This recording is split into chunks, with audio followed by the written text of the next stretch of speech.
the first lesson of our fraction module. We're on module 3, and today we're going to talk about simplifying fractions. So we're going to be taking fractions to simplify, and then we're going to be taking mixed numbers, changing them to improper fractions, and changing improper fractions to mixed numbers. So mixed numbers to improper fractions, and then improper fractions to mixed numbers. Because we need to remember this before we can do anything else in our chapter. So when we're simplifying fractions, you need to know your factors. If you need to get out your chart, make sure you're doing that. And we're going to take out the largest number, because if you don't take out the largest number or largest factor out of them, it's going to take longer for you to simplify your fraction. So in the first one, I have 6 and I have 30. I know 6 can go into both numbers, so I'm going to write divide by 6 on top and bottom. Whatever you do on top, you have to do on bottom, because that makes your fraction equivalent. Equivalent means that it's equal. So 6 divided by 6 is 1. 30 divided by 6 is 5. So here is your simplified fraction. This next one over here, I'm going to show you a trick. If you have zeros, that means I can cross out a 0 on top and a 0 on the bottom. That represents that we're dividing by 10. And we're left with 5/8. Nothing else besides 1 can go into 5/8, so we're done with that. Let's look at 24 over 30. The largest number that can go into each of them, again, is 6, just like the one on top. 24 divided by 6 is 4, because 4 times 6 is 24. And again, we have 30 divided by 6, which is 5. Nothing besides 1 can go into 4 and 5, so that is our simplified fraction. 63 over 72. The largest number that can go into that is 9, so I'm dividing by 9. 63 divided by 9 is 7. 72 divided by 9 is 8. So here is our simplified fraction. And we're going to be practicing more of these tomorrow. Change to an improper fraction. So when I do this, I'm going to take this mixed number and I'm going to change it to an improper fraction. That means an improper fraction, the numerator, which is the top number, is going to be larger than the bottom number, the denominator. I'm going to take this bottom number, I'm going to multiply it with the whole number on the outside, so 3 times 10, and then I'm going to add the top one. So we're going to go like this. 3 times 10 is 30, and then 30 plus 4 equals 34. So that gives us our numerator, and then our denominator just slides over. And we're not simplifying it or changing it or leaving it like that.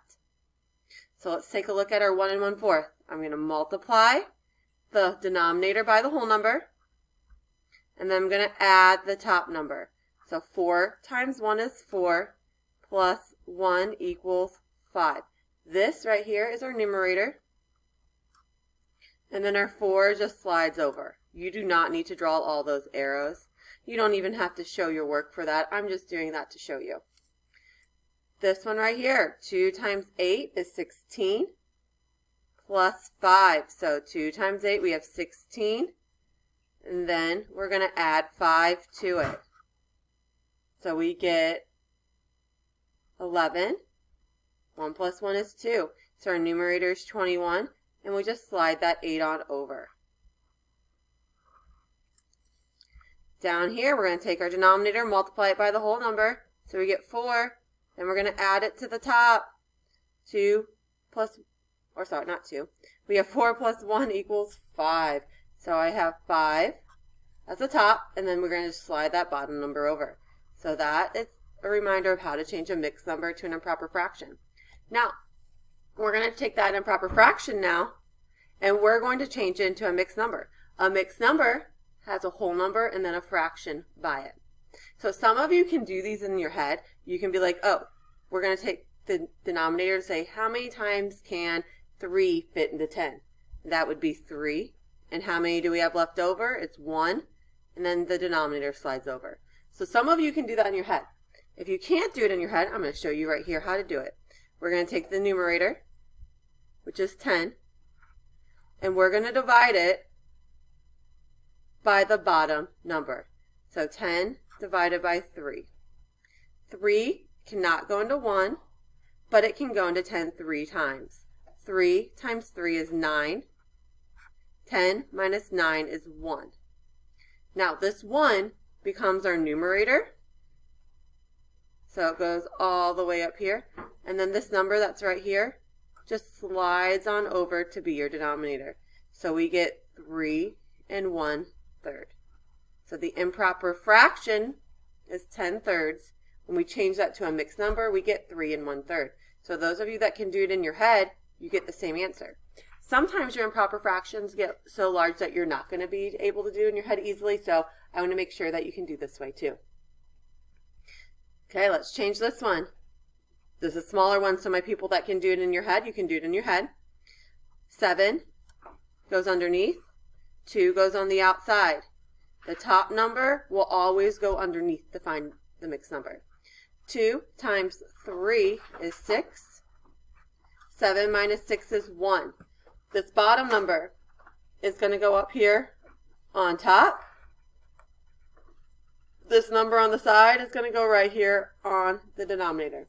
So we get 3 1/2 as our answer.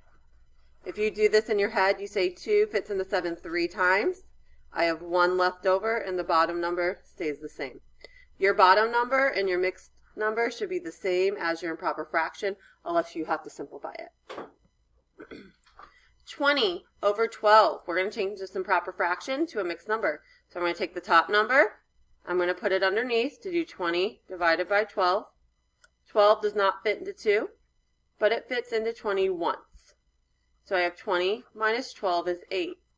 The bottom number that we get as our leftover is going to go on top. And then this outside number goes on bottom. Now if I look at this fraction, I have 1 8/12. I will notice that I can take something out of the 8 and the 12. The largest number that we can take out is 4. 8 divided by 4 is 2. 12 divided by 4 is 3. So our mixed number is 1 2/3. When in doubt, make sure you simplify it. 16 over 5. 5 does not go into 1, but it goes into 16 3 times. 5 times 3 is 15. 16 minus 15 is 1. So our whole number is 3. Let me put my fraction bar. This 1 goes on top, and this number over on the side slides right in. So I have 3 1/5. And we'll be practicing these more tomorrow. And you can easily find some YouTube videos to watch this. I have other videos on my YouTube channel also if you need to check those out. And if you just type in YouTube, change improper fractions to mixed numbers, I'm sure you'll be able to find something.